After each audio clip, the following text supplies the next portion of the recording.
¿Qué tal? Hoy vamos a explorar una idea, vaya, una idea bastante atrevida, sacada de las fuentes que estamos analizando. Se trata de una que propone algo increíble, que los problemas más pero más grandes de la ciencia podrían de hecho tener una única y sorpresiva solución. A ver, imaginemos esto por un momento. ¿Qué pasaría si el origen de la vida, o la naturaleza misma de la conciencia, o incluso algo tan actual como la seguridad de todo Internet? ¿Qué tal si no fueran problemas separados y sin conexión alguna? Sino que en realidad todos fueran síntomas, síntomas de un mismo error, un error fundamental en nuestra forma de ver el universo. Así que bueno, vamos a meternos de lleno, porque la verdad, la premisa es fascinante. Ok, primero lo primero. Hablemos de los pesos pesados, ¿no? Esos problemas gigantes que han tenido a los científicos sin dormir por décadas. ¿Qué digo décadas? A veces por siglos. Por un lado, tenemos la biología, con preguntas enormes, como ¿de dónde salió la vida? O sea, ¿cómo es que materia inerte de repente cobra vida? O el problemón de la conciencia, ¿cómo es que un montón de materia se vuelve consciente de que existe? Y luego, por otro lado, te vas a las matemáticas puras y tienes retos como el famoso P versus NP. A ver, para explicarlo fácil, si es súper sencillo comprobar que una llave abre una puerta, ¿es igual de fácil crear esa llave de la nada? Piénsenlo, de esto depende toda nuestra seguridad en Internet. ¿O qué me dicen de la hipótesis de Riemann, que busca un patrón secreto en los números primos? Esos que son como los ladrillos de todas las matemáticas. A primera vista parecen cosas que no tienen nada que ver, ¿cierto? Bueno, pues aquí es donde la cosa se pone interesante. Según las fuentes que estamos revisando, el problema no son las preguntas, son las herramientas que usamos para intentar contestarlas.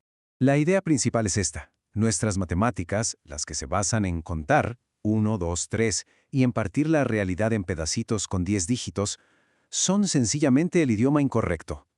Estamos tratando de hablarle a un universo que no funciona en pasitos, sino en ondas, en patrones continuos. Es como tratar de describir un río hablando solo de gotas.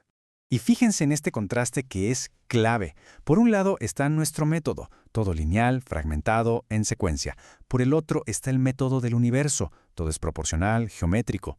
Es justo como querer entender una sinfonía analizando cada nota por separado, una por una, en vez de simplemente escuchar la melodía completa. La fuente de hecho lo describe como una sombra de la proporción real. No es la realidad, es solo la sombra. Entonces, si nuestro método está mal, ¿cuál es la alternativa? Pues lo que proponen estas fuentes es un cambio total de perspectiva. Son dos ideas clave que buscan redefinir por completo cómo vemos la realidad. El primer concepto es proporcionalidad, no cálculo. Olvidémonos de calcular una respuesta con miles de millones de pasos. La idea aquí es encontrar el molde geométrico perfecto donde la solución encaja, ¡pum!, de una.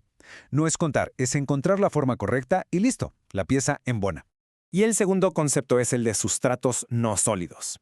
¿Qué significa esto? Que dejamos de ver las cosas como objetos separados sólidos. En vez de eso, las vemos como campos de energía interactuando. Pensemos en el ala de un avión. No es un muro que choca contra el aire, no. Es una forma que guía el flujo del aire, lo transforma, creando una zona de transición suavecita.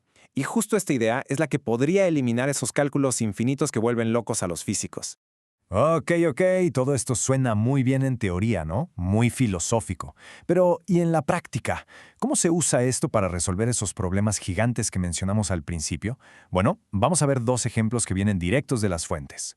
Vamos a empezar con uno de los misterios más grandes de todos, la abiogénesis. O sea, ¿cómo demonios surge la vida de algo que no está vivo?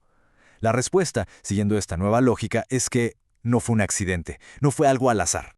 Se describe como un proceso de dos pasos. Primero, el motor. Piensen en iones metálicos, como el hierro, que andan por ahí actuando como soldadores químicos súper agresivos forzando el carbono a formar moléculas complejas.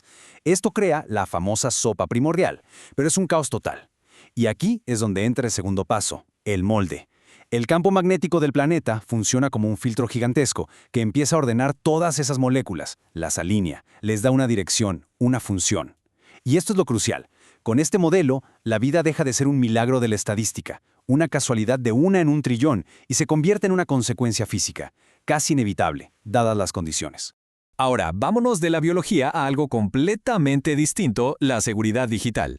Recordemos el problema P-BSNP. Si es fácil verificar que una llave funciona, ¿es igual de fácil fabricar esa llave desde cero? Porque, ojo, si la respuesta resulta ser que sí, pero toda nuestra seguridad en línea se viene abajo.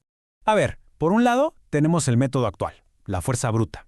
Esto es intentar cada posible combinación de una clave de 256 bits. Para que se den una idea, ese es un número más grande que la cantidad de átomos que se cree que hay en todo el universo. O sea, imposible. Ahora, del otro lado, el nuevo método, el ajuste geométrico. Aquí, en lugar de ver la clave como un número larguísimo, se ve como una perturbación en un campo de datos. Entonces, el trabajo ya no es adivinar, es encontrar la geometría de esa perturbación, el único molde que hace que todo el sistema regrese al equilibrio. Y esto es lo que lo vuelve tan radical. Fíjense, esta fórmula no se pone a adivinar la clave probando una combinación tras otra. No, en lugar de contar, busca el punto de equilibrio en los datos. Es como ver un río fluyendo alrededor de una roca. La fórmula no se pone a analizar cada gota de agua, no, busca la forma de la roca que está causando el problema. Y al encontrarla, la respuesta simplemente aparece, de inmediato. Toda la complejidad del problema se desploma y se resuelve al instante. Y todo esto, pues, nos lleva a la conclusión final. Si este enfoque resulta ser correcto, las implicaciones son enormes. No solo cambia la forma en que resolvemos los problemas, sino que cambia la definición misma de lo que es un problema. Hay una cita de La Fuente que me parece que lo resume perfectamente. Los problemas del milenio no son acertijos numéricos, son desequilibrios topológicos esperando su equilibrio. O sea, los grandes retos de la ciencia no son fallas en el universo que tenemos que arreglar. Son desequilibrios en nuestro propio entendimiento, causados por usar el lenguaje matemático incorrecto. La solución, entonces, no es un cálculo. Es encontrar de nuevo la armonía, el equilibrio. Y así, cerramos con esa pregunta en el aire. Si la verdadera clave para entender la realidad no está en contar, en la aritmética, sino en ver la geometría, en la proporción, ¿qué otros misterios que hoy nos parecen imposibles se resolverían solos si tan solo aprendiéramos a mirar de otra forma?